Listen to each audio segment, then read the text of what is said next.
네, 오늘 잠언 다섯 번째 강의 잠언 7장에서 9장까지 내용을 중심으로 수업에 임하고자 합니다.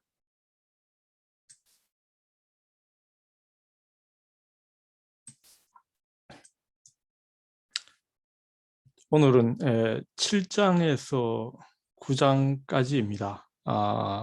그 전반적인 내용은 7장은 그 하나의 스토리 형식을 취하고 있는데 그 어느 한 부모님이 이 부모 아버지가 음녀와 한 젊은이에 대한 관계를 이야기 형식으로 이렇게 다루고 있다. 구약이고 8장과 9장은 지혜 여인에 대한, 사실 이거 이제 지혜라는 것이 호크모트잖아요. 지혜 여인이라는 그 등장입니다. 1장 20절에서 이제 그 33절까지 첫 번째로 등장하고 두 번째로 이 지혜라고 되어 있는데 사실은 이게 이제 지혜 여인으로도 볼 수 있죠. 예, 지혜 여인. 그 호크모트 말씀드렸던 대로 호크모트가 등장합니다. 이 가장 어떤 핵심적인 부분은 지혜와 이 창조 이 부분이 그 가장 독특한 어떤 그 신학을 제시하고 있습니다. 그 다음에 9장은 지혜 여인과 어리석은 여인 두 여인 사이에 어떤 대조 그 중간에 참 지혜가 나오고 있습니다. 그 지혜 여인의 초대, 그 다음에 미련한 어리석은 여인의 초대, 두 여인 간의 어떤 그 대결을 다루고 있습니다. 자, 그러면은 7장부터 한번 보시겠습니다. 7장은 결과적으로 이제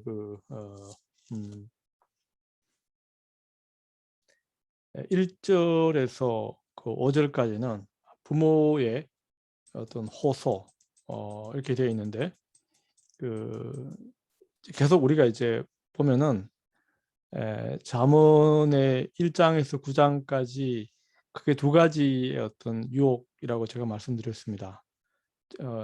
이 성적인 어떤 쾌락으로부터 유혹 당하기 쉬운 어떤 그 문제, 그게 이제 어떤 그 짜라 음녀라는 개념, 그 다음에 이방 여인, 이 두 가지에 대한 이야기가 나오고 있고, 또 하나는 그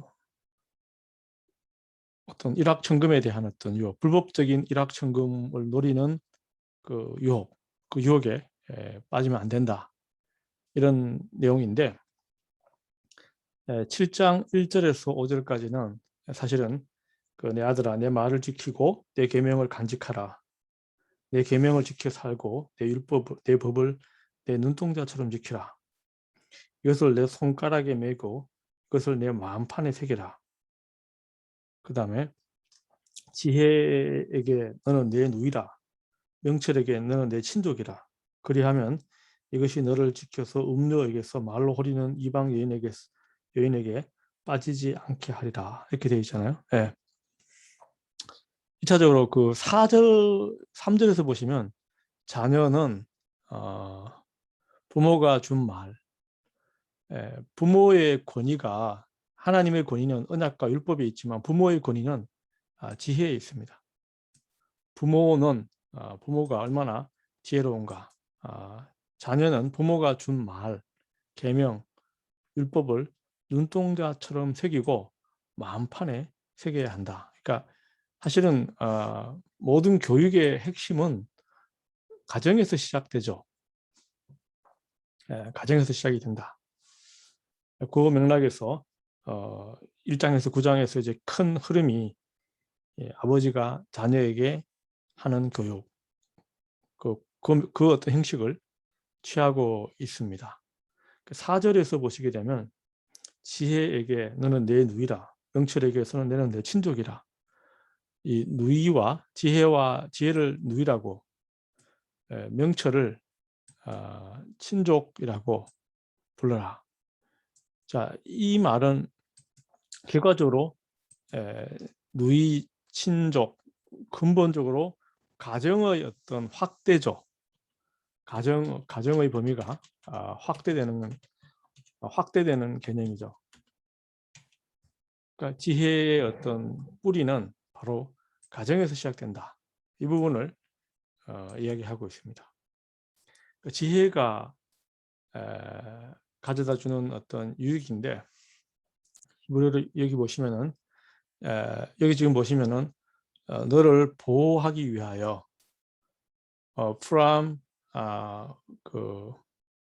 from 여기 이샤 짜라라는 단어가 이제 그 음탕한 이샤가 여인, 그 음탕한 여인으로부터 너를 지키기 위하여. 그리고 뭐냐면 노크라야라는 것이 그 이방 여인이에요. 이방 여인으로부터 이방 여인의 아마레이 할리카 헬리카인데, 이거는 이제 뭐냐면은 아첨하는 말. 이게 이제 원래는 이제 할락이라는 단어가 이제 이게 평탄하게 뭐 만들다 이런 말인데, 아첨하는 말로부터 이방 여인, 이거 지금 노크라 이방 여인이죠. 이방 여인으로부터, 이방 여인의 아첨하는 말로부터 너를 지키기 위하여. 그런 표현입니다. 두 개의 그 개념이 음녀와 이방 여인, 이 두 개가 거의 유사한 개념으로 1장에서 9장까지 계속 나옵니다.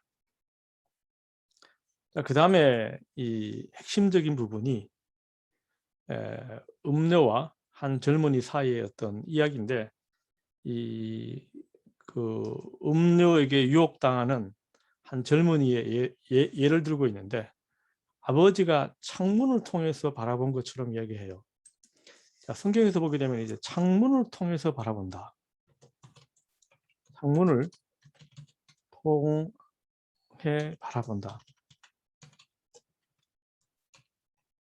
자, 이 개념 자체는 대개는 이제 어떤 창문을 집에 창문을 통해 밖으로 내다볼 수 있다라는 것은, 이건 약간의 이제 귀한 집이에요.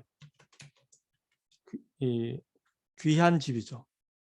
오늘날 뭐 다 집은 창문이 있지만 옛날에는 이 창문 개념이 쉽지가 않습니다. 문을 다 열어야 되지, 창문을 통해서 바라본다. 이건 이제 좋은 집이죠. 좋은 집의 경우에는 창문을 통해서 밖을 내다볼 수가 있었는데, 보통 집은 그것이 불가능했습니다. 그러므로 대개는 창문을 바라보는 사람, 창문을 통해서 통하여라는 이 표현 자체는 상당히 이거는 이제 귀족층이라는 표현. 어디 나오냐 그러면 그 기생 라합이 이야기. 라합이 그 이스라엘에서 그 정탐꾼이 쳐들어갔을 때 창문을 통하여 그 사람들을 내려보내주죠. 라합 이야기 나오고요.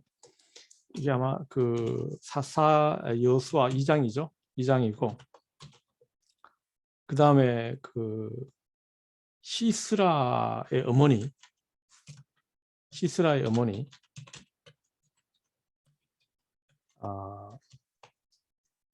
사사기 5장에 보시면 시스라의 어머니가 왜 아들이 장군인데 갔다가 왜 돌아오지 않는가, 뭐 이런 이야기가 마찬가지 창문을 통해서 바라보면서 하는 이야기예요.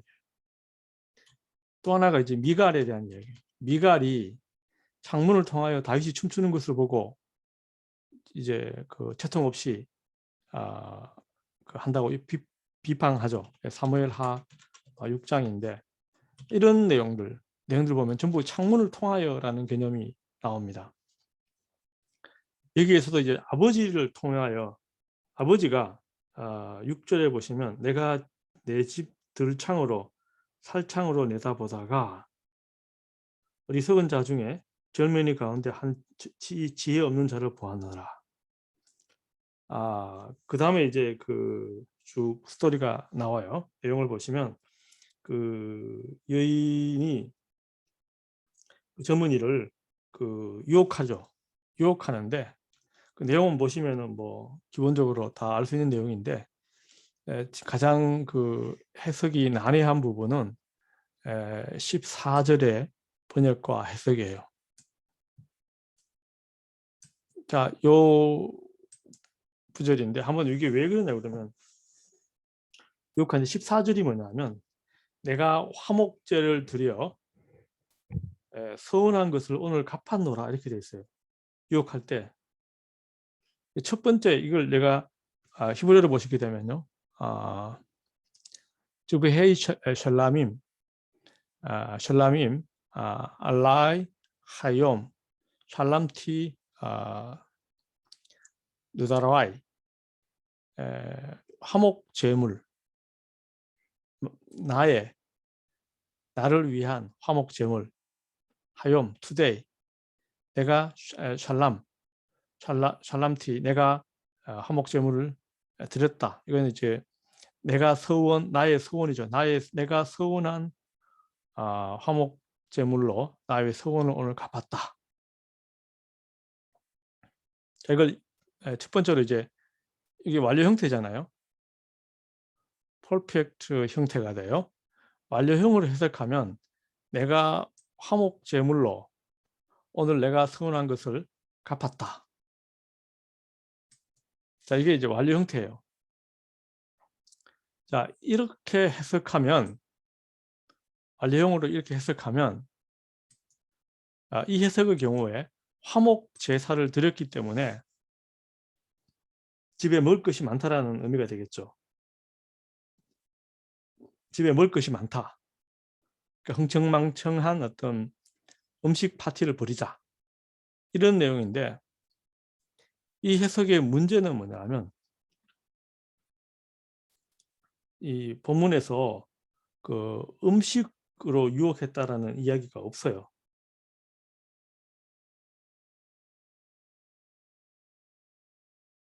15절에 보시면 그러므로 내가 너를 맞으려고 나와 내 얼굴을 찾다가 너를 만났도다.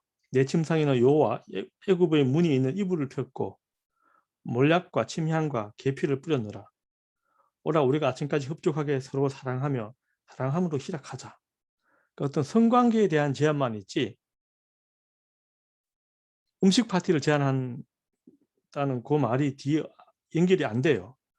그러니까 화목 제사를 드렸으므로 재물 먹을 것이 많다라는 이야기인데 그 부분은 뒤에 부분에 빠져 있어요. 사실 이 16에서 18절은 주로 남성을 유혹하여 성행위를 하고 즐기려고 이제 이 말을 하는 것으로 나와 있거든요.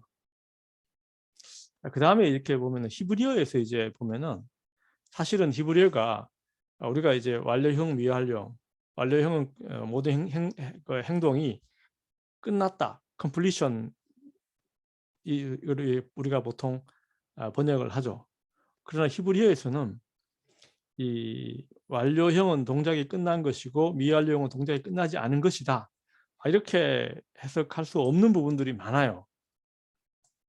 그러니까 미완료형으로도 해석이 가능합니다. 이 부분은 뭐 나중에 기회가 되면은 히브리어에 대한 것들을 제가 설명드릴 수 있는 기회가 있을지 모르겠는데 아카드에서 보면 이 플러스 형태가 나와요. 그러니까 이 아카드에서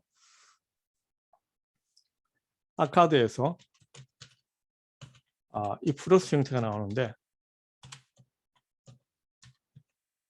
자, 이 형태가 뭐냐면 현재 히브리어의 익톨 모양이에요. 히브리어의 익톨 모양이 되는데 익톨 모양이 되면 그게 같은 거예요. 이 플러스와 익톨 모양이 같은데 익톨은 히브리어에서는 이게 미완료예요. 미완료인데 아카드에서 이 플러스는 히브리어의 익톨인데 익톨은 미완료형인데 아카드의 이 플러스는 뭐냐면 에어리스트라고 표현하는데 이건 과거 형태예요. 과거형입니다. 그러니까 이게 이제 현재, 미래, 미완료. 히브리어는 이제 완료, 동작이 끝났냐, 미완료형이냐. 끝났으면은 완료형은 뭐냐면 과거고, 미완료형은 현재 또는 미래 이렇게 되잖아요. 근데 일단은 이 이퀄 형태 자체 안에서도 이 에어리스트 형태, 과거 형태를 가지고 있는 얘들이 많이 나와요. 특히 이제 시편 같은 경우, 시편의 경우에 이 많은 경우 미완료 형태가 에어리스트, 과거 형태를 의미하는 경우가 많습니다. 시편의 경우에. 자, 이렇게 히브리어 자체는 우리가 이제 완료형은 일반적으로 과거, 미완료형은 현재 또는 미래, 이렇게 단순하게만 하기에는 그 예외가 많이 존재합니다. 자, 이 경우에도 오히려 이 두 번째로 해석하는 것이 더 타당하다라고 볼 수 있습니다. 그렇게 되면 어떤 의미냐면, 내가 오늘 화목 제물로 내가 서원한 것을 갚아야 한다. 내가 오늘이란 단어가 이제 현재 형태가 들어가 있잖아요. 아까 얘기 보다시피 하요미 오늘이잖아요. today. 오늘 내가 화목 제물을 드렸다. 제사를 드렸다라는 개념도 가능하고요. 오늘 갚아야 한다. 오늘 내가 제사를 드려야 한다. 이렇게도 가능합니다. 그러니까 내가 오늘 화목 제물로 내가 서원한 것을 갚아야 한다. 화목 제사를 지내야 한다라는 의미가 돼요. 그러니까 끝나지 않은 미완료 형태로 해석을 하게 되면, 이 해석의 경우에 이 여인이 화목 제사를 해야 하는데 돈이 없어서 드릴 수 없다. 돈이 없어서 드릴 수 없다. 자, 그러면서 뭐냐면, 그녀가 제시하는 것은 내가 화목 제사를 지내야 하는데 돈이 필요하다고 젊은이를 유혹해서 화대를 챙기려고 하는 행위로 본다는 거죠. 화대를 챙기려 하고 있다. 그리고 뭐냐면 제사를 지내기 위해서 내가 돈이 없는데, 왜냐하면 19절과 20절에 보시면 남편이 돈주머니를 가지고 멀리 떠났습니다.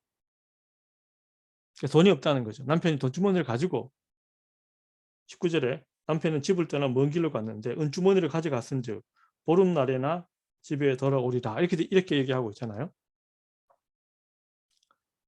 근데 왜 이 여자가 사실은 이것도 핑계에 불과하다고 볼 수 있습니다. 그러니까 젊은이의 죄의식을 들어주고, 왜 젊은이가 이 화대를 지불하고, 내가 지불하는 화대가 이 여자의 어떤 화목 제물로 종교적인 목적으로 사용될 것이기 때문에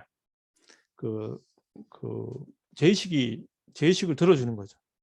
젊은이의 죄의식을 들어주고 성관계를 하자는 유혹입니다. 실제로 이 여인은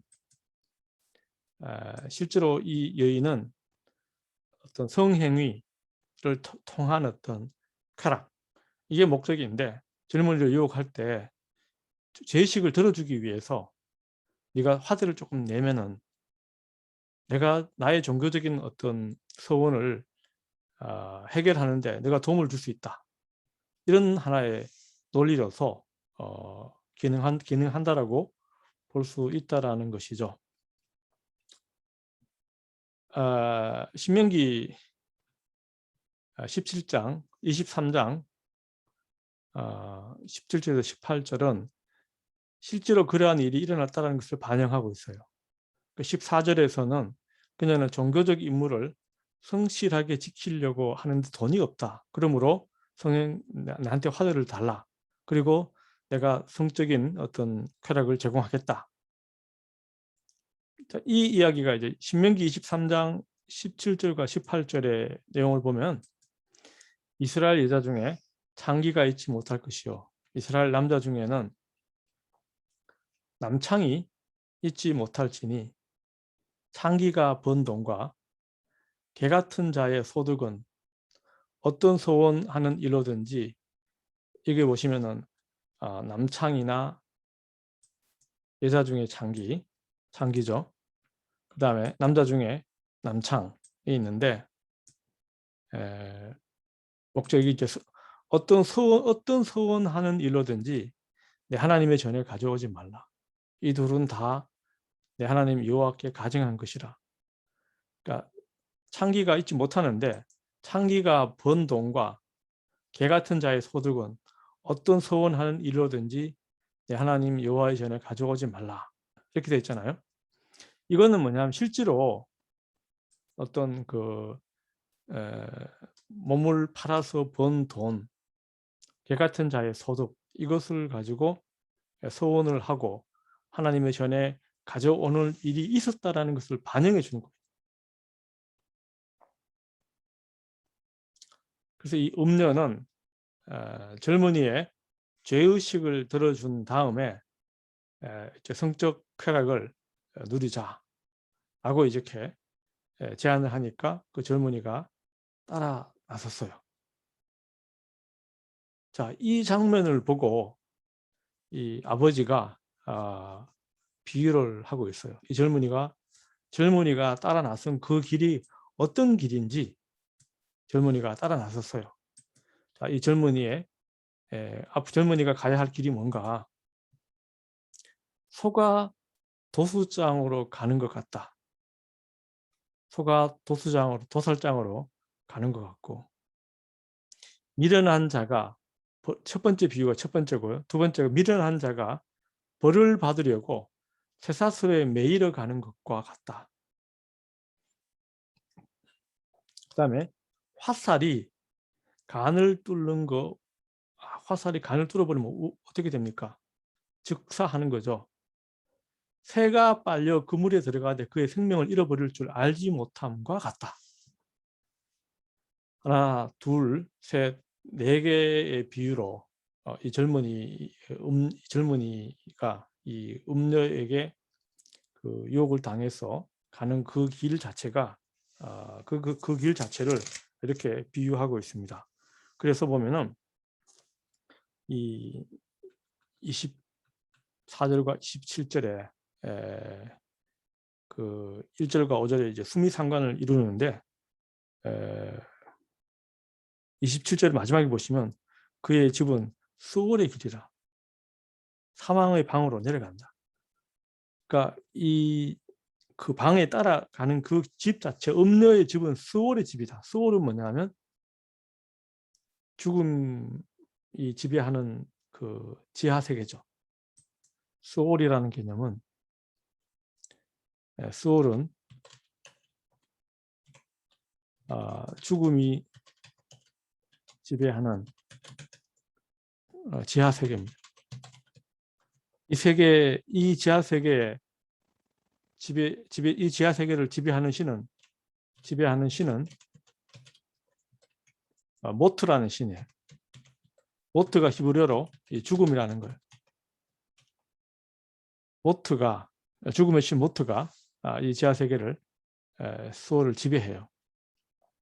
그러면 정확하게 수월이라는 것이 우리가 생각하는 오늘날 개념의 지옥이라든지 이런 개념은 아닙니다. 잠깐 혼돈할 수 있는데 그 개념은 아니고요. 구약 성경에는 이 지옥이라는 개념은 안 나옵니다.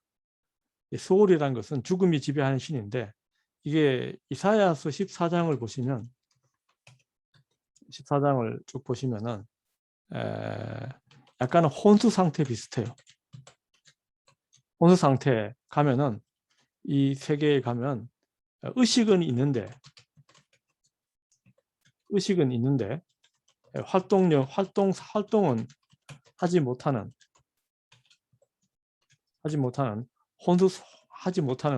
혼수 상태 비슷한 것이에요.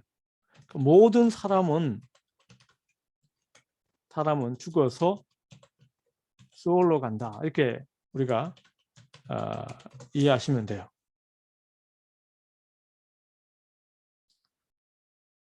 이게 구약 성경 안에서는 죽고 나서 두 개로 갈라진다. 천국과 지옥 이 개념은 구약 성경 안에서는 존재하지 않습니다. 전부 수월로 간다. 그러니까 수월은 사망의 세계로 간다라는 그 의미가 됩니다. 그러니까 죽음이라는 것이죠. 여기서 죽음은 육체적인 죽음입니다.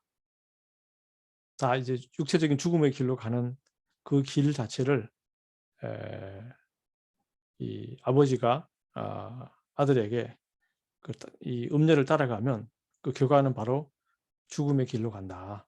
그걸 설명하고 있습니다.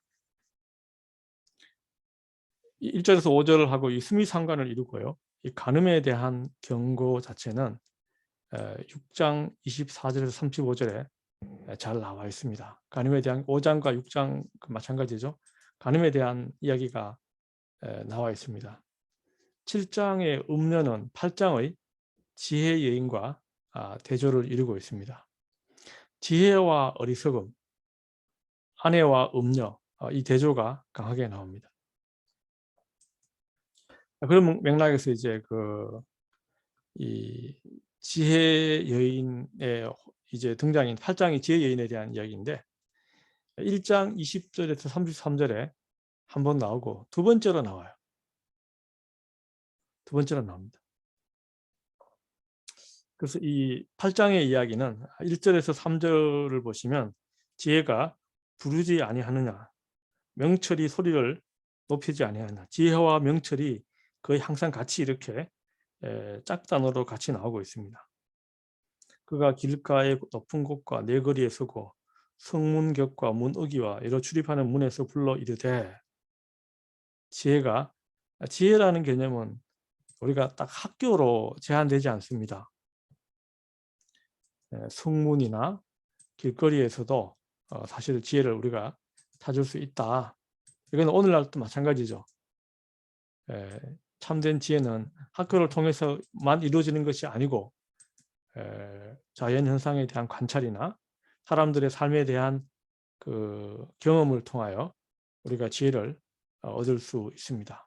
실제로 경험으로 얻는 지혜가 훨씬 더 클 수도 있습니다. 학교에서 배우는 것이 다가 아니다 이런 이야기를 많이 하지 않습니까? 경험을 통해서 얻는 지혜가 참된 지혜이다 이런 이야기도 할 수 있습니다. 1절에서 3절은 지혜의 공개성이라고 보시면 다만 지혜라는 것은 공개되어 있는 것이다.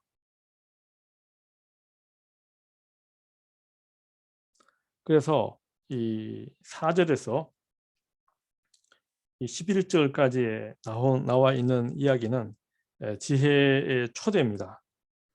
사람들아 내가 너희를 부르고 인자들에게 소리를 높이노라. 어리석은 자들아 너희는 명철할지어다. 미련한 자들아 너희는 마음이 밝을지니라. 너희는 들을지어다. 내가 가장 선한 것을 말하리이다. 이 지혜가 필요로 한 사람들은 어리석은 자와 어리석은 자, 그다음 미련한 자들, 명철한 자가 아니고 지금 미련한 자입니다. 미련한 자들을 초대합니다. 그리고 지혜의 물질적인 가치는 음보다 지혜의 물질적 가치에 대해서 이 11절에 보시면 그 10절에 너희가 은을 받지 말고 훈계를 받고 정금보다는 지식을 하더라. 은보다는 훈계, 정금보다는 지식. 그 다음에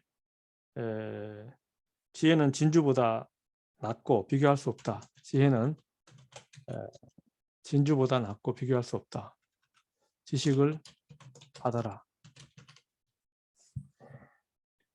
훈계, 지식, 지혜. 자, 이 지혜의 가치는 그 은, 정금, 진주 이거보다 훨씬 더 낫다라는 것이죠. 물질적으로 비교 자체는 비교할 수가 없다. 그 다음에 이 8장에서 나오는 이야기 12절에서 21절까지는 지혜의 종교적인 가치는 여호와를 경외하는 것. 자, 이건 바로 뭐냐면 악과 교만과 거만과 악한 행실과 패역한 입을 미워하는 것이다. 지혜의 종교적인 가치, 종교적인 가치는 바로 여호와를 경외하는 것에서 시작하는데 이것은 바로 구체적으로 악과 이 교만, 거만, 악한 행실, 패역한 입을 미워하는 것이다. 그 다음에 이 지혜와 통치자들과의 관계예요.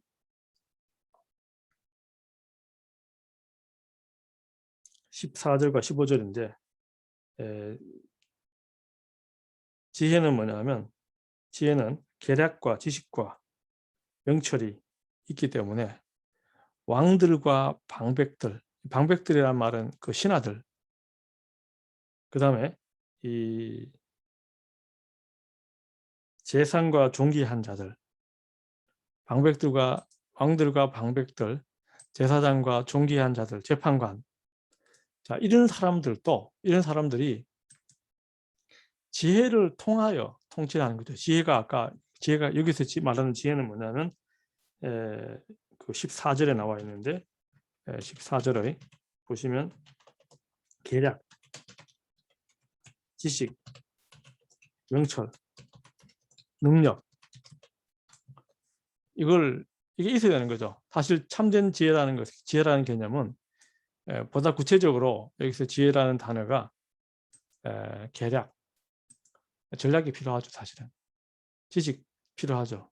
명철 필요하고 능력 이런 것들이 있어야지 왕이 될 수 있고 어떤 귀족들, 그 다음 행정 관료들, 종기한 자, 재판관 이런 것들이 가능하죠. 특히 재판의 경우에는 지식과 명철과 능력 이런 것들이 다 종합했을 때 온전하게 재판을 할 수가 있는 것이죠.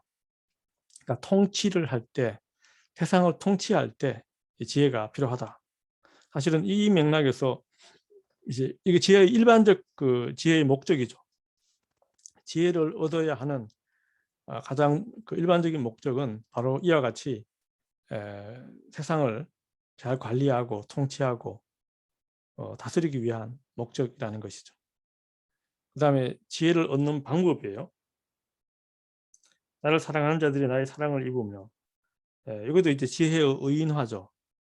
나를 사랑하고 간절히 찾는 자. 지혜가 의인화가 되어 있습니다. 지혜를 얻는 방법은 뭐냐면 나를 사랑하고 간절히 찾는 자예요. 그러니까 공부에 대한 것도 비슷하죠. 같은 개념이죠. 공부를 좋아하고 열심히 공부하는 사람들. 이 사람들이 결과적으로 뭔가를 이루어내고 성취하고 찾는 것이겠죠. 그 다음에 지혜가 가지고 있는 것이 뭐냐? 지혜는 뭘 가지고 있느냐? 지혜는 부귀, 장구한 재물, 공의 이런 것들이 지금 지혜를 가지게 되면 이런 것들이 당연히 이런 것들을 얻게 된다. 부귀와 장구한 재물과 공의를 자연스럽게 얻게 된다.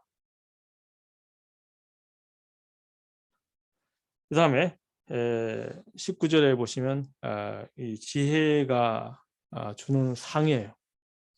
지혜가 주는 어떤 그 보상이 뭐냐면 지혜가 주는 보상은 뭐냐면 금이나 은보다 낫다. 정의로운 길, 공의로운 굴, 재물로 곳간을 채우게 할 것. 지혜가 주는 것이 궁극적으로 금이나 은보다 더 낫고 내 소득은 수능보다 나으리다. 나는 정의로운 길로 행하고 공의로운 길로 가운데 다니냐니 이는 나를 사랑하는 자가 재물을 얻어서 그 곳간에 채우려 하려 합니다.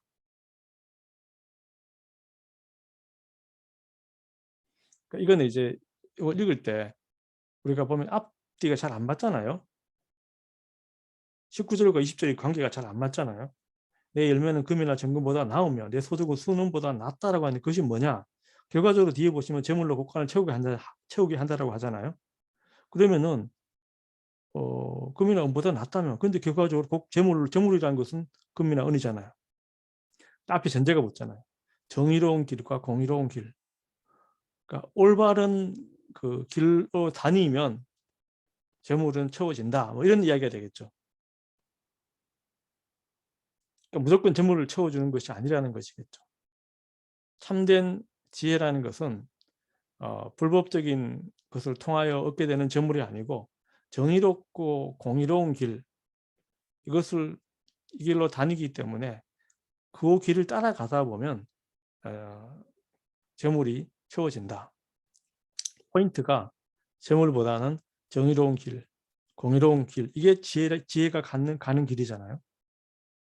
그렇게 이 19절과 20절의 관계가 약간 모호하지만 조금 더 정리할 필요가 있다. 그렇게 서로가 이렇게 컴플리멘트, 보충하면서 읽어야 한다. 약간 서로가 이렇게 보충하면서 읽었을 때 약간 서로가 미진한 부분들의 의미를 보충해 준다라고 볼 수 있습니다. 자, 22절에서 31절까지 지혜와 창조인데요. 이거는 제가 썼던 글 부분을 제가 상당히 많이 가지고 와서 같이 한번 읽고 나누려고 합니다. 구약 성서 신학의 두 가지 큰 흐름은 창조 신학과 출애굽 신학이죠. 출애굽 신학은 이스라엘 역사에 개입한 하나님의 이야기라는 면에서 구원사라고 불립니다. 창세기 12장에서 시작된 이스라엘 역사에 대한 하나님의 구원사는 지금까지 이어지고 있습니다. 구원사의 핵심적인 사항이 출애굽 사건입니다. 하지만 지혜문학에는 출애굽 신학이나 구원사가 없습니다. 그러므로 지혜문학은 구약 성경 가운데 오랫동안 무시되고 주된 연구의 대상이 되지 못하였습니다. 하나님의 직접 계시인 토라와 예언과는 달리 지혜문학은 인간 지적 활동의 산물입니다. 그래서 제가 학문이라고 말씀드린 이유가 바로 인간의 지적 활동의 산물입니다. 인간의 지적인 활동을 통해서 하나님의 뜻을 찾으려고 하는 겁니다. 인간의 지적인 활동은 하나님이 창조한 세계와의 그 세계에 대한 탐구가 되겠죠. 대화, 탐구. 창조 세계에 대한 탐구가 바로 지적 활동, 대화가 바로 지적 활동이죠. 하나님이 만들어 놓은 무한한 우주 속에서 인간은 지혜로 우주와 그 안에 존재하는 만물들이 작용하는 원리를 찾고자 합니다. 만물들이 작용하는 그 원리, 그게 바로 지혜고 오늘날 학문이 되는 것이겠죠. 무한한 우주 안에서의 인간, 하나님의 피조물 가운데 최상위층이라고 자부하는 인간이라는 존재의 본질이 무엇인지, 세상에 작용하는 원리가 무엇인지, 그 인간과 세상과의 어떤 식의 그 화합을 하며 살아가야 하는 것인지, 구약 성경은 인간이 지성을 활용하여 세상의 원리를 찾고자 하는 학문적 활동 자체를 부정적으로 보지는 않습니다. 오히려 세상의 근원이 하나님에게 있음을 선언하고 있습니다.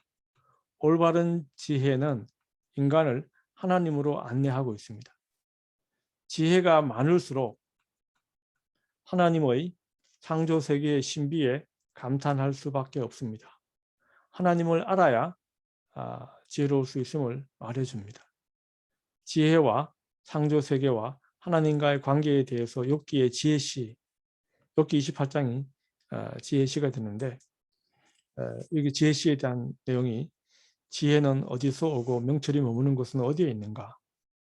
모든 생물의 눈에 숨겨졌고 공중의 새에게 가려졌고 멸망과 사망도 이르기를 우리가 귀로 그 소문은 들었다 하느니라. 하나님이 그 길을 아시고 있는 것을 아시나니 참된 지혜의 근은 하나님한테 있다는 것이죠. 그가 땅끝까지 감찰하시고 온 세상을 살피시고 바람의 무게를 정하시고 물의 분량을 정하시고 비 내리는 법칙을 정하시고 비구름의 길과 우레의 법칙을 만드셨습니다. 그때 그가 보시고 선포하시며 굳게 세우시고 탐구하셨고 또 사람에게 말씀하셨도다. 보라, 주를 경외함이 지혜요 악을 떠남이 명철이니라. 이게 이제 욥기 28장에 나와 있는 지혜시의 내용이에요. 그러니까 지혜와 창조 세계와 하나님과의 관계에 대한 이야기를 하고 있습니다. 욥기의 지혜시에 의하면 지혜의 근원은 하나님이다. 하나님이 천하를 살피고 바람의 무게와 물의 분량과 비 내리는 법칙과 비구름의 길과 우리의 법칙을 만들었다고 증언하고 있습니다. 그러므로 여호와 경외가 지혜이고 명철이라고 선포합니다. 구약 성경에서 하나님과 지혜와의 관계를 직접 설명한 본문은 시편 104편, 24편, 잠언 3장, 그다음에 예레미야 8장, 그다음 예레미야 10장 12절, 13절입니다. 그다음에 이 솔로몬의 집에서 외경 가운데서 나옵니다. 사실 이 본문들만 잘 살펴도 어떤 이 본문들의 어떤 역사 이런 부분을 잘 살펴도 턴페이퍼가 가능하지 않을까 생각도 제가 듭니다. 이 본문들에 의하면 하나님은 지혜로 세상을 창조하였다고 선언합니다. 이 개념은 창세기 1장 그 2장에 나오지 않습니다. 이거하고 창세기 1장 2장과도 비교하는 글도 꽤 많이 나와 있습니다. 상당히 재미있는 어떤 비교를 통해서도 재미있는 개념으로 우리가 나올 수 있을 거라고 생각이 듭니다. 하지만 후에 이 개념은 유대교와 기독교에서 각각 중요한 교리로 발전됩니다. 외경의 집회서에서 저자인 벤 시락은 지혜를 토라로 해석합니다. 그러니까 창세기 1장에 나와 있는 개념도 다 지혜라고 봐요.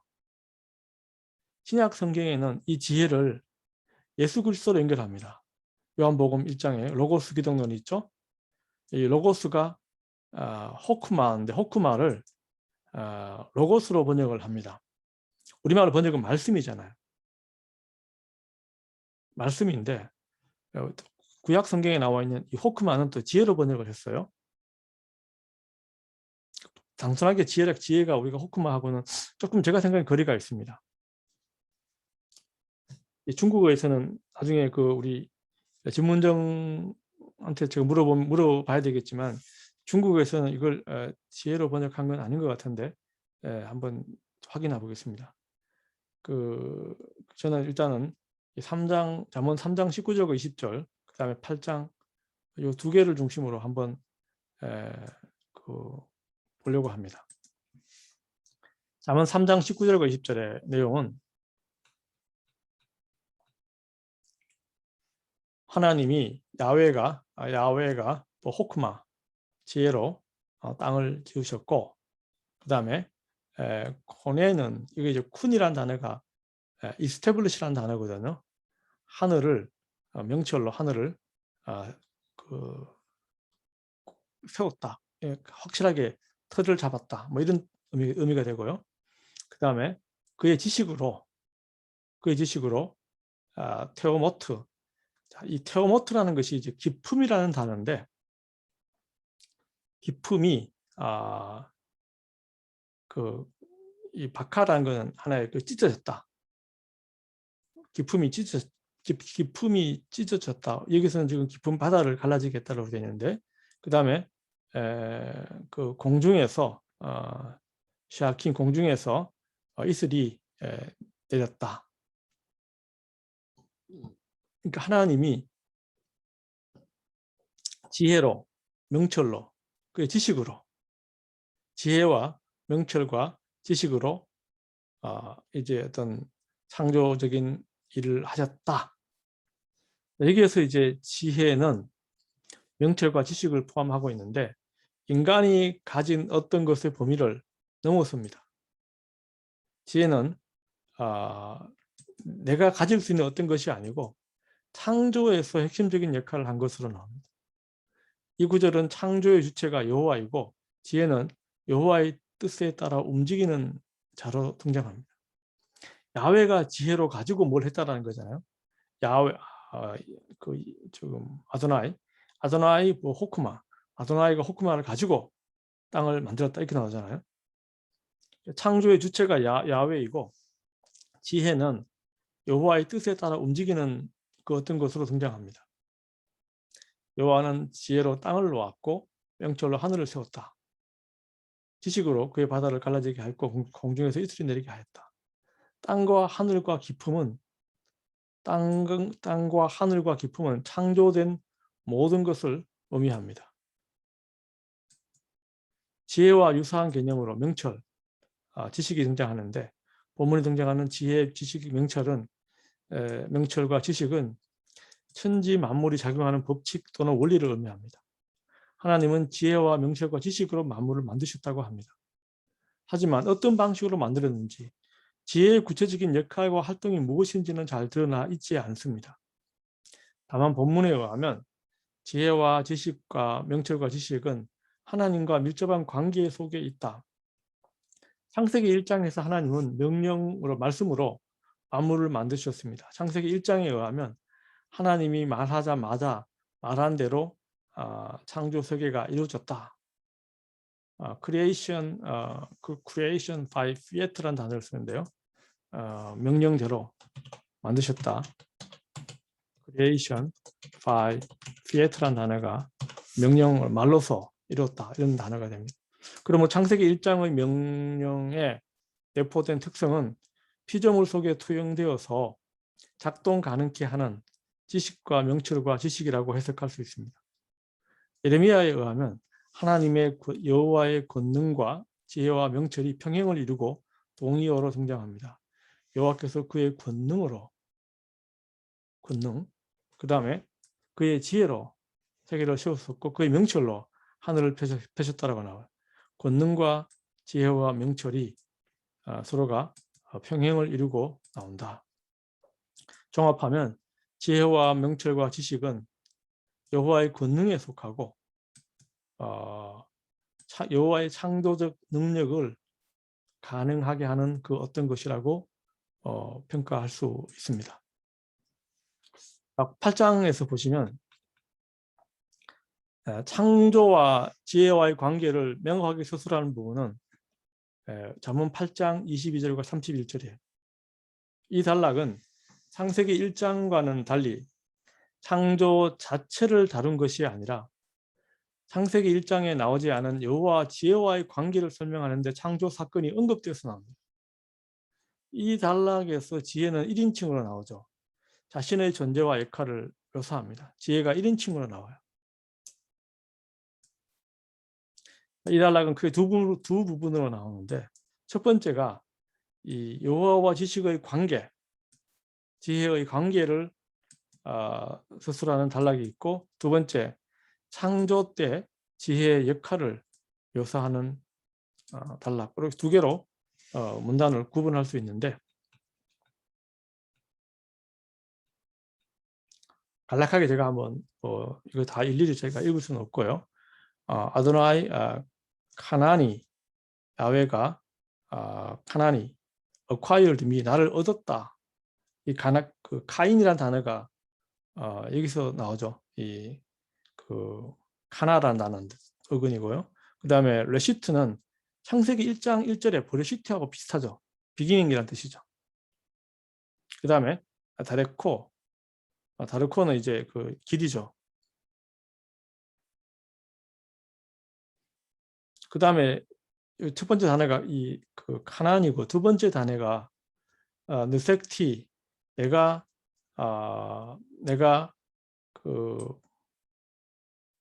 지어졌다. 이게 지금 니팔 형태거든요. 내가 지어졌다. 그 다음에 내가 하여튼 만들어졌다. 이 세 개의 단어가 동사가 쭉 나옵니다.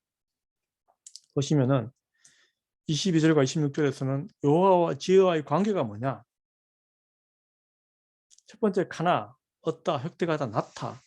개역개정은 가지다라고 번역을 하고 있는데 이 단어는 그 아큘라라는 것은 신마쿠스 이건 이제 그리스 역번 중에 하나입니다. 70인역 그 말고 다른 그리스 역번이에요. 70인역은 창조하다라고 번역을 하였습니다. 세모적은 데리고 계셨다라고 번역을 했고요. 지혜가 여호와와 분리된 독립적인 존재인지 여호와의 속성에 속한 것인지에 관한 논쟁은 기독론과 맞물려서 초대교회의 주요 이슈 중에 하나였습니다. 그러니까 이 지혜가 독자적인 존재냐, 야훼의 속성에 속한 것인지, 자 이게 이제 그 초대교회 주요 이슈 중에 하나였다라는 것이죠. 근데 그래서 저는 이게 이제 지혜의 의인화라는 문학적 기법에 초점을 맞추고 있다. 저는 그렇게 봐요. 따라서 이 독립된 존재로 해석하기는 어렵다. 그렇다고 지혜를 하나님의 속성으로 보는 것이 더 타당하다고 말하기도 불확실합니다. 그게 포인트가 아니라는 것이죠. 22절의 번역은 여호와가 나를 얻었다가 가장 적합하다고 봅니다. 그러니까 아까 카나니, 아도나이 카다니, 여호와가 나를 얻었다. 22절에 23절에 보시면 동사 나사크가 수동태음이 니팔형으로 나오는데, 나사크라는 것은 네세크가 뭐냐면 전제거든요. 전제라는 말은 따르다, 들이다, 전제로 들이다. 전제라는 말은 뭡니까? 술을 액체로 들이는 그 제사를 의미하죠. 이 의미를 따르면 나는 영문부터 들어졌다. 문맥상 잘 어울리지 않습니다. 다시 말 두 번째가 메올람이잖아요. 내가 영원부터 나는 들어졌다. From the beginning, before the earth, 땅이 만들어지기 이전부터, 만들어지기 그 이전부터, 그 beginning, 시작부터 나는 들어졌다. 이렇게 들어졌다는 말이 잘 의미가 해석이 안 되다 보니까, 그래서 이 형성하다, 짜다, 엮다, 형성하다, 이 미시네 히브리하고요, 주데이크 히브리, 주데이크 아라메이, 그다음에 에러빅 이런 데서 이제 이 단어의 의미가 형성하다, 짜다, 엮다. 그러므로 23절에 나오는 나는 영원부터 그 영원부터 태초부터 형성되었다. 그 다음에 24절과 25절에 각각 한 번씩 동사 who의 폴랄 형태가 나오는데, 태어나다. 여기 지금 보시면은 홀랄티가 나오잖아요. There is no 테호모트, 홀랄티. 내가 태어날 때 그때 테호모트도 없었다. 아까 깊은 바다 그것도 없었다. There is no 샘도 없었다. 뭐 바다에 그 깊은 바다도 없었고, 뭐 이런 의미가 계속 이어지죠. 예. 언덕이 생기기 전에 하나님 땅도 듣고 들도 뭐 그 다음에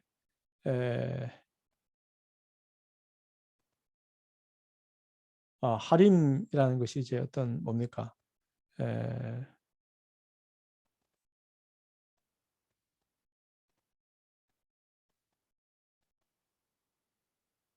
이런 것도 보시면 로시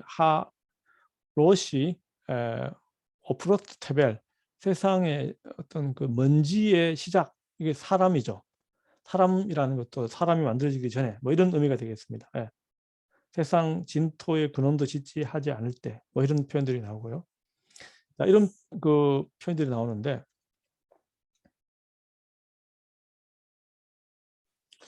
자 그래서 보면은 그 첫 번째, 두 번째 관계가 두 번째가 뭐냐면은 여호와의 관계를 설명하는데 가장 중요한 것은 이제 시점이에요.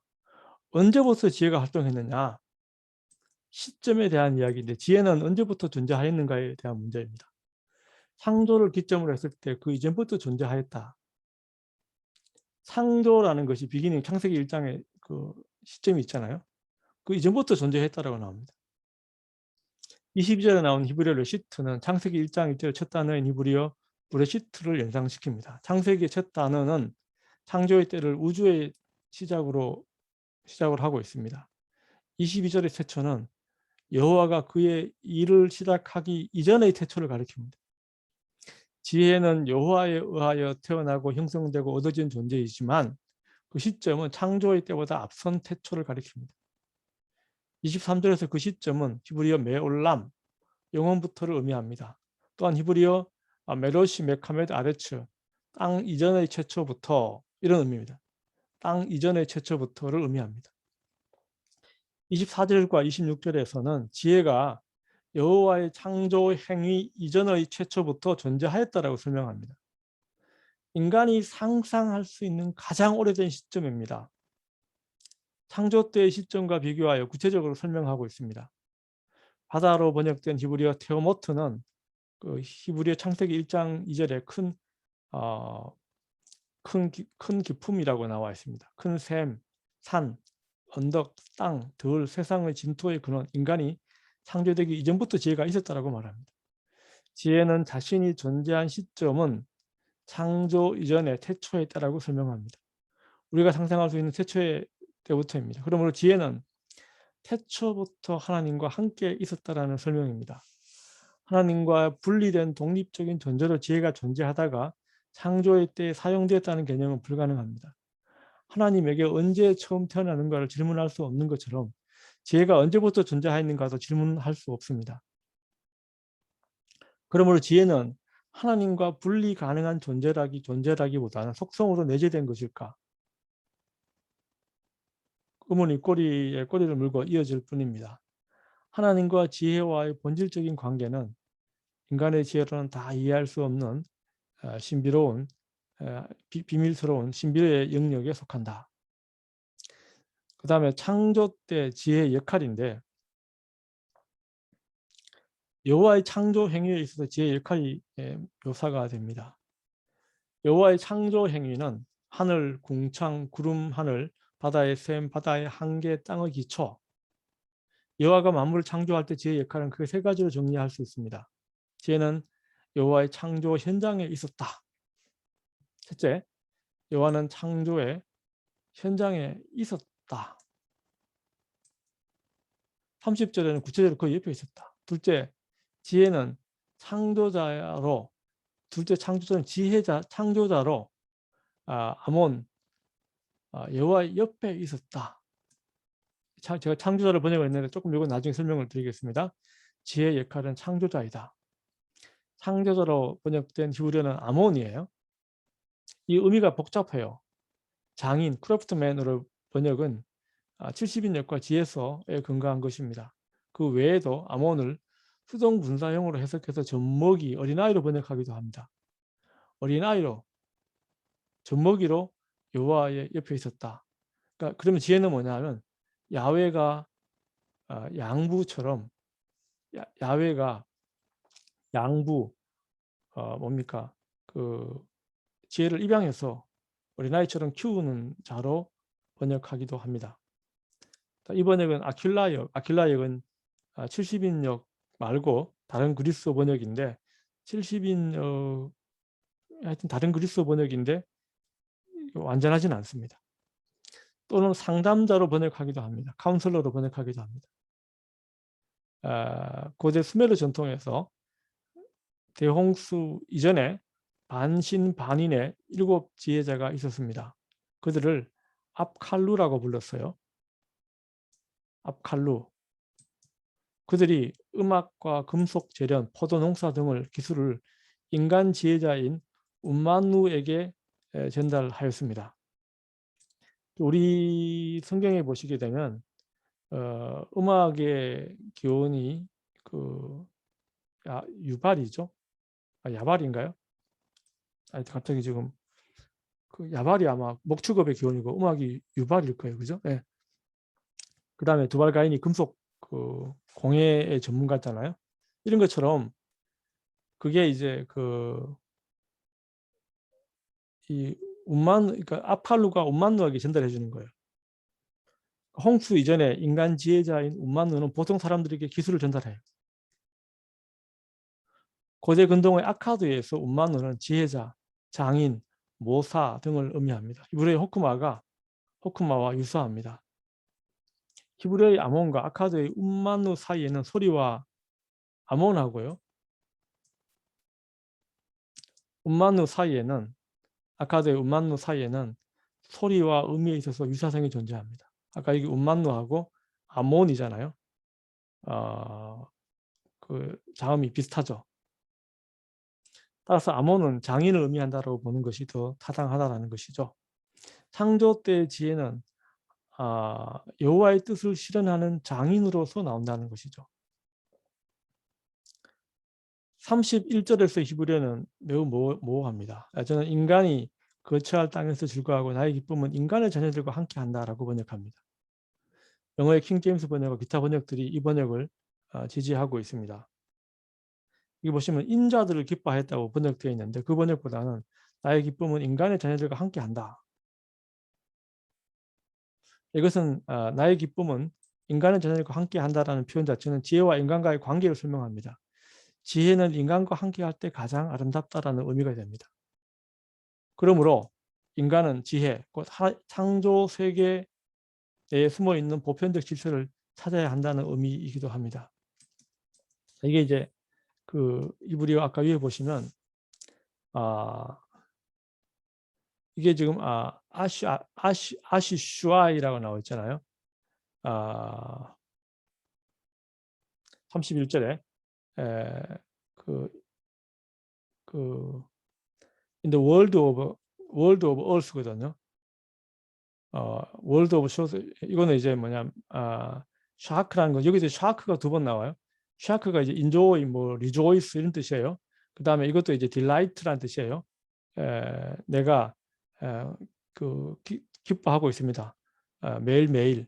그리고 모든 항상 뭐냐면 항상 그의 앞에서 항상 내가 즐거워하고 있다. 그 다음에 즐거워하고 있다. 뭡니까? 여기서 우리말 사람이 거처할 땅 사람이라는 말은 여기는 없어요. in the world of the earth. 그 다음에 나의 딜라이트는 sons of the man. 나는 사람의 아들들과 기뻐한다. 이게 더 정확한 의미라는 것이죠. 인자들을 기뻐한다는 의미도 비슷한 개념인데 사람의 아들들과 함께 기뻐한다. 내가 누군가요? 지금 지혜자가 되는 거죠. 호크마가 되는 건데 그래서 마지막 요 번역이 나의 기쁨은 인간의 자녀들과 함께 있다. 이렇게 번역하는 것이 가장 적확한 어떤 정확한 의미가 아닐까 생각이 됩니다. 마지막으로 지혜가 이제 호소를 해요. 요걸 제가 가지고 온 이유는 히브리어 본문을 가지고 온 이유는 1차적으로 보시면 아타가 나오고요. 쉐무 들어라. 그다음에 아슈레이 데레카이로 나오죠. 자, 이 아슈레이라는 말은 블레스드라는 뜻이거든요.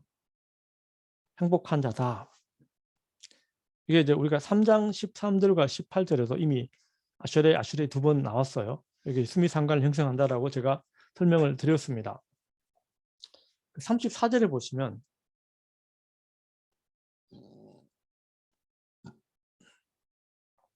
역시 마찬가지 아슈레이 아담 이 사람은 행복하다.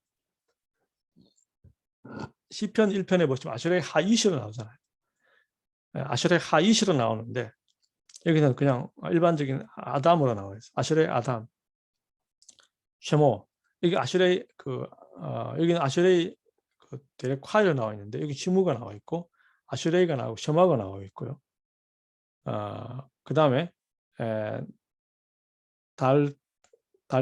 달토타이 그 다음에 페타하이. 페타하이라는 거는 이제 문이고요. 이거는 이제 대문 뭐 이런 뜻이에요. 데레크가 길이라고요. 길은 행복하다. 근데 9장 6절의 개념이 9장 6절에 제가 이거 적어놨는데 이자브 페타임 하유 뭐 이슈루 뭐 데레크 비나 포기해라. 어리석음을 포기해라. 미련함을 포기해라. 그리고 있어라. 그리고 걸으라. 너의 길을 비나의 길을 걸어라. 명철의 길로 걸어라. 여기 지금 이슈루가 히브리어 동사로서 걷다라는 단어가 돼요. 9장 6절에 보시면 우리말 번역은 뭐라고 되어 있냐면 명철 어리석음을 버리고 생명을 얻으라. 이건 지금 하유가 생명을 얻으라. 하이네요. 네. 그 다음에 명철의 길을 행하라고 되어 있는데 명철의 길을 걸어라. 그러니까 이게 걷다라는 단어가 그 대렉하고 이제 밀접하게 관련되어 있잖아요. 걷다. 이게 지혜문학의 어떤 그 중요한 단어이기도 한데 아슈레이라는 이 단어 자체도 행복하다라는 뜻이거든요. 그러니까 행복하다 하고 블레스드란 말은 복이 있는 자다 이런 뜻인데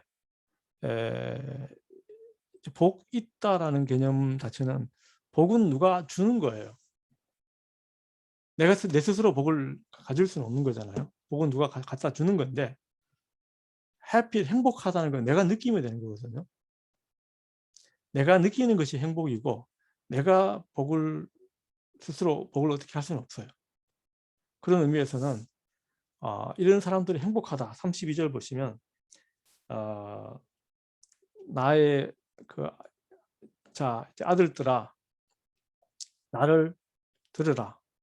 그리고 나의 길을 샤마로 지키는 자는 행복한 사람이다.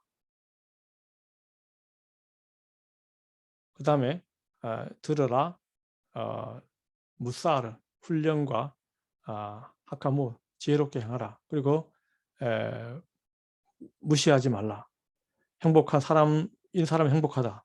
듣는 사람들 나를 듣고 나를 듣고 그 다음에 기다리고 문 앞에서 날마다 기다리는 자. 그 다음에 그 문설주 이게 지금 대문 앞에서 기다리는 자는 아슈레 복이 있다. 이런 의미가 됩니다. 자, 그런 맥락에서 아슈레에 대한 설명을 하고요. 그 다음에 패턴이 샤마하고 아슈레하고 샤마하고 아슈레 서로가 이렇게 연결되어 있다.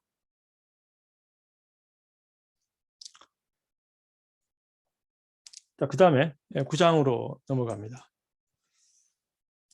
9장에서는 그 9장 자체가 지혜 여인과 미련한 여인, 잠언 1장에서 9장 사이의 총 결론이에요. 이걸 보면은 지혜 여인이 1장에서 6절에 나와 있고요.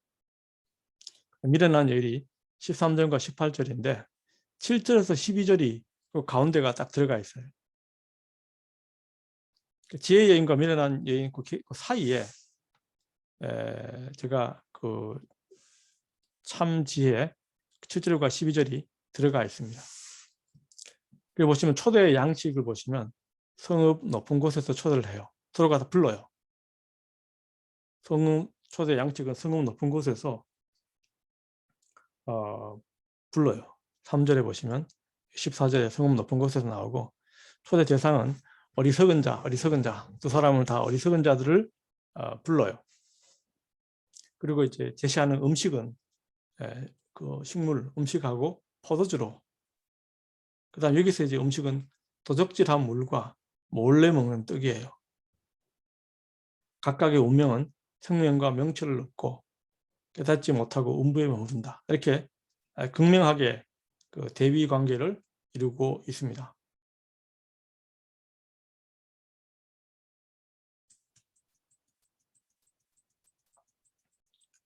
그 1절에 보시면 지혜의 여인의 초대입니다. 지혜가 지은즉 7 기둥이에요.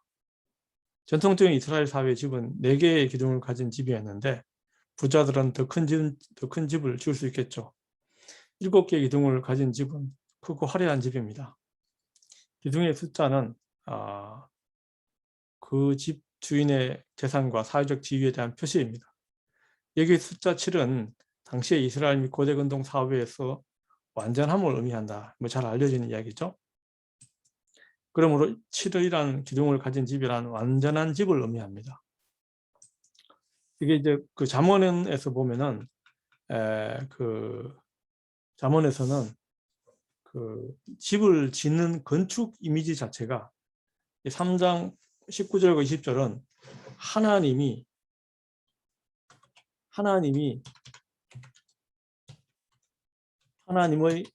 건축이죠. 하나님의 건축. 그 다음에 이거는 이제 일반 가정의 건축. 사람은 이제 이거는 이제 뭐냐면 이거는 참 지혜로운 이게 가정의 건축. 그다음에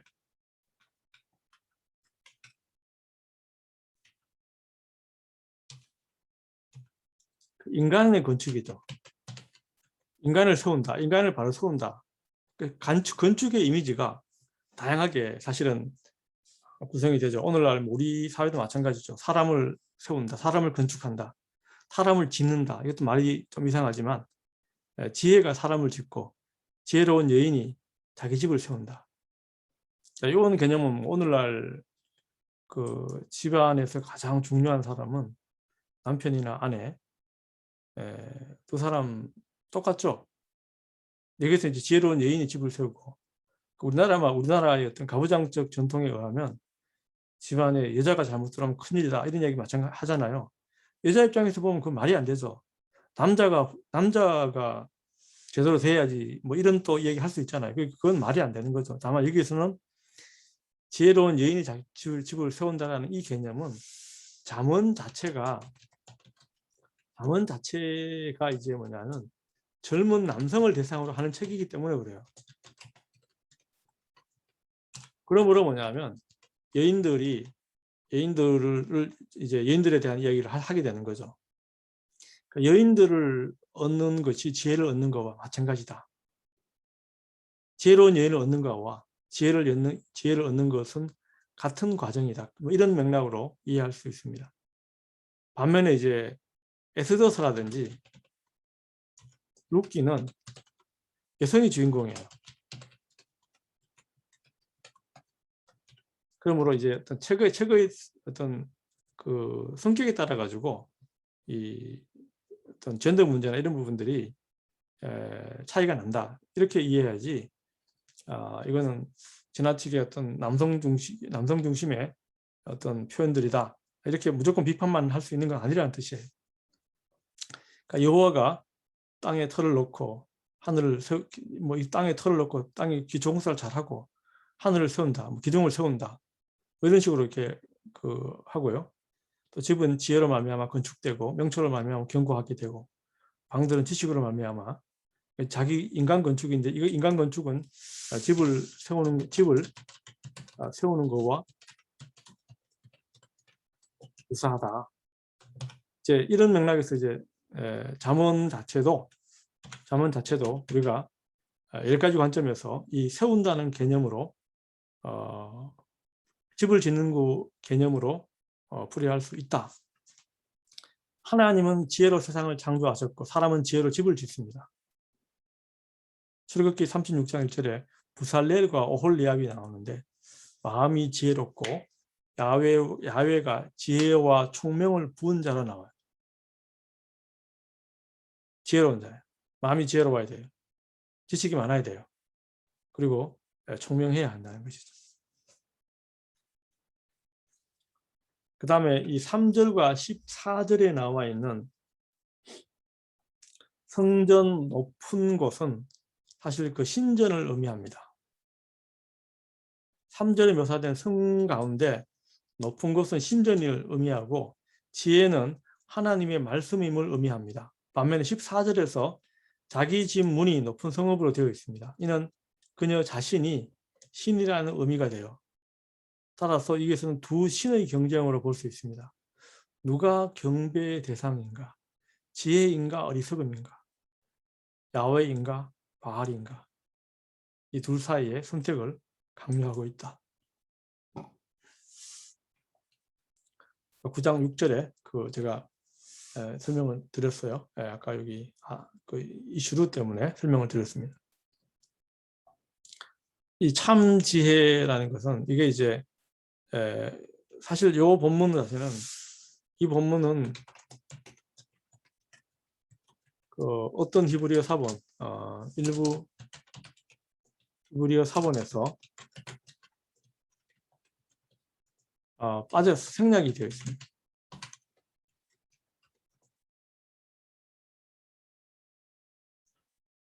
나중에 삽입됐다. 이런 이야기도 있는데 실제 내용은 1에서 9장에 나와 있는 내용과 유사합니다. 따라서 모르겠습니다. 이게 그런 부분들은 지금 우리가 잘 알 수가 없는데 지금 9절에서 12절을 딱 가운데 놓고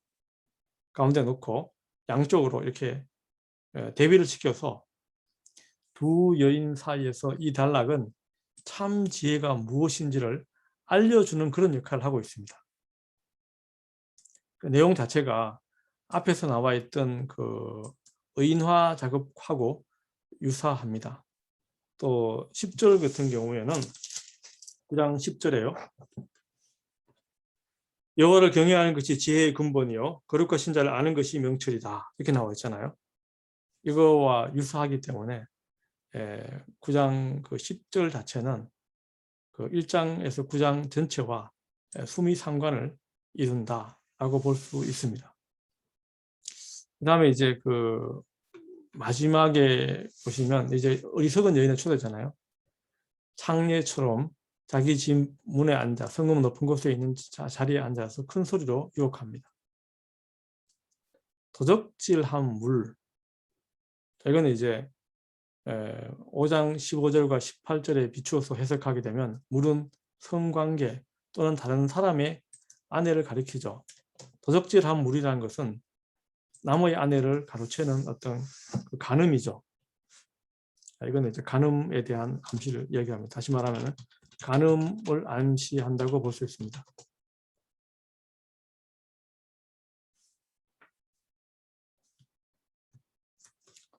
그 다음에 몰래 먹는 떡은 5장 17절에 보시면 불의의 떡이라고 나와 있는데 몰래 챙겨놓은 일확천금의 유혹에 넘어가는 젊은이들, 요즘 뭐 50억 클럽 이야기가 많이 나옵니다만은 50억 클럽의 50억 클럽 그 이야기가 많이 나옵니다만은 그 일확천금의 유혹 속에 불의의 떡이잖아요. 그게 불의의 떡인데 넘어가는 그 어리석은 그 뭐 젊은이뿐만이 아니고 우리 사회 그 리더에 속하는 사람들 그 어리석음 일확천금의 유혹에 그 불의의 떡 몰래 먹는 떡을 먹은 것이겠죠.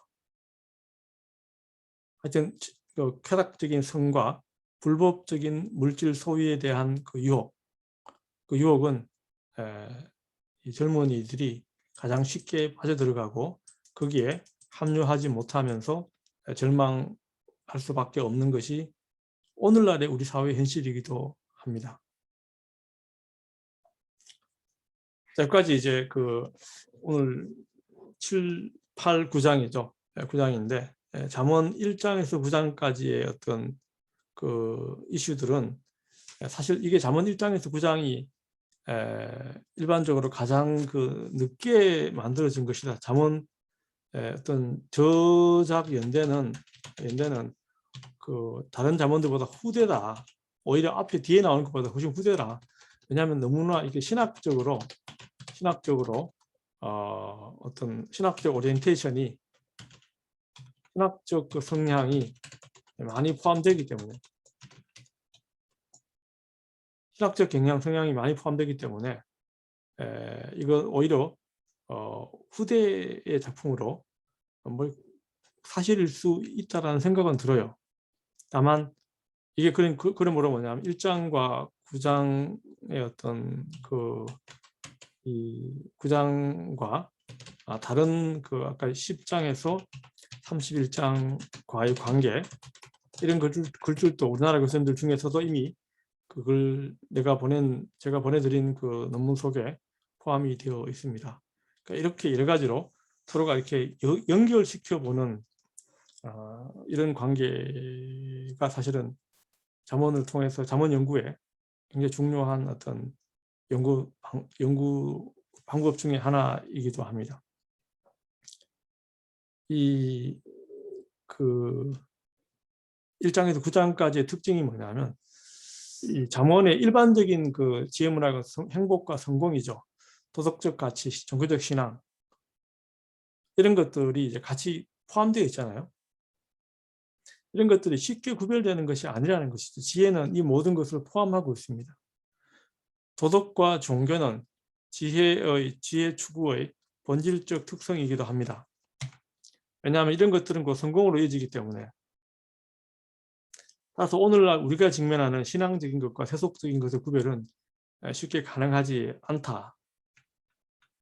또 지혜와 미련, 선과 악, 공의와 불의, 지혜자와 악한 자의 그 갈림길, 이 가운데서 독자들은 어느 길을 선택할 것인지 선택의 기로에 놓이는 거죠. 그러므로 이제 여기 이제 악한 자의 길이란 단어가 많이 나오고, 걷다, 발, 이런 용어들이 많이 나오는 개념들이 전부 우리가 이제 선택하는 선택의 어떤 기로 가운데 놓이게 되는 것이죠. 인생이라는 것은 끊임없이 선택하면서 우리가 가는 거죠. 그러니까 선택이라는 개념이죠. 그 다음에 대부분 지혜문학이라는 것은 인디비주얼리즘이에요. 개인에 대한 충고예요. 그런데 야훼 경외라는 경외로 지혜라는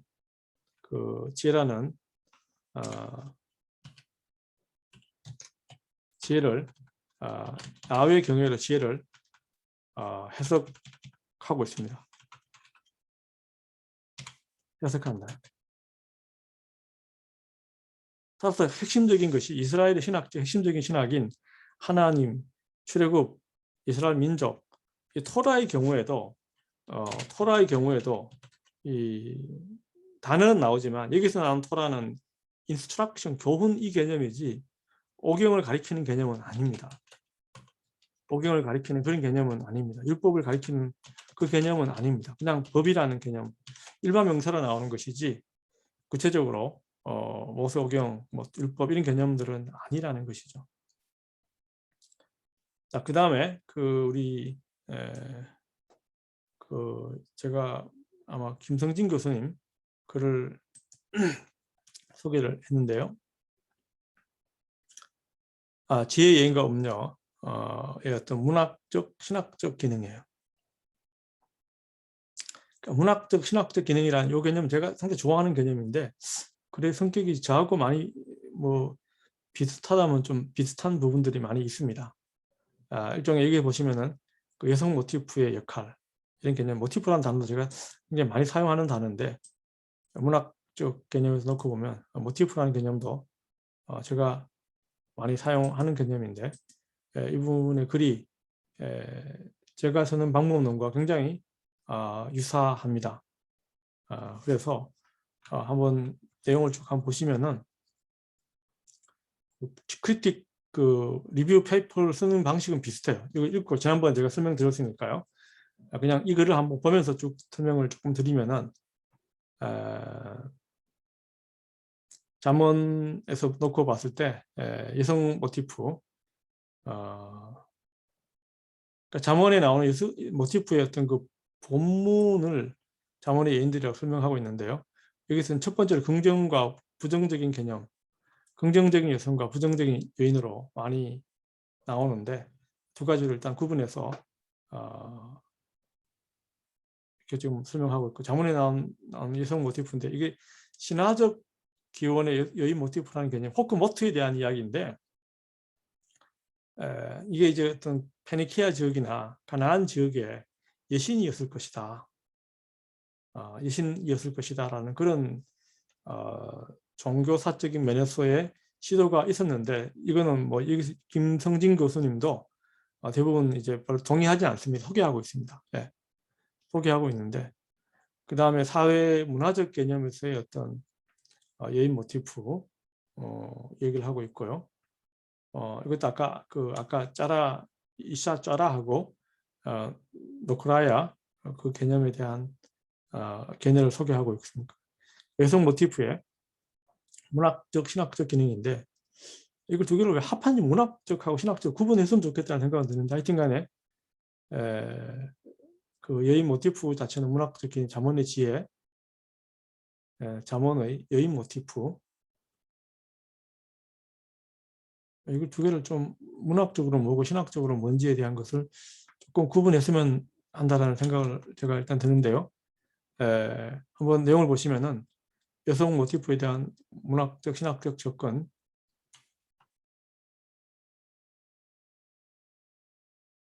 1장에서 나오는 개념을 소개하고, 그 다음에 결혼 전 초청, 지혜와 미련함의 그 선택, 결혼하기 전에 대한 이야기고요.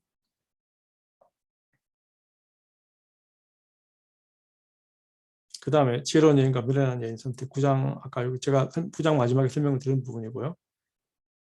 2장과 7, 8장에 대한 연결인데 이것도 한번 조금 살펴보시기 바랍니다.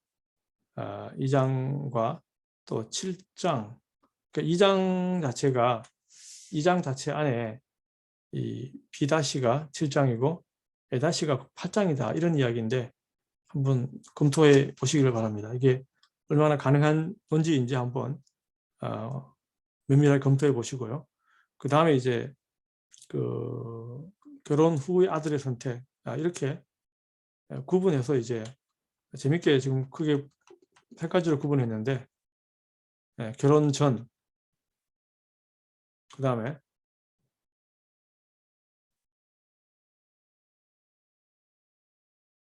2장과 18장의 관계를 지혜, 여인과 음녀의 소개로 나와 있고요.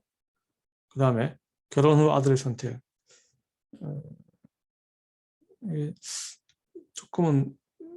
조금 모호합니다. 하여튼 간에 한번 좀 면밀하게 살펴보시기를 바랍니다.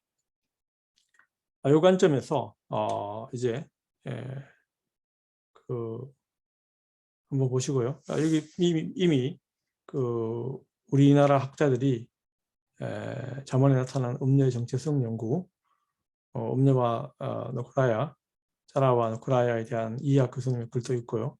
하여튼 잠언 2장과 5장에 대한 글, 이런 것들이 이미 나와 있네요. 한번 참고를 해서 같이 한번 관심 있으시면 읽어보시기를 바랍니다. 자, 오늘 수업은 그 7, 8, 9장까지 일단은 오늘 수업을 마무리하겠습니다.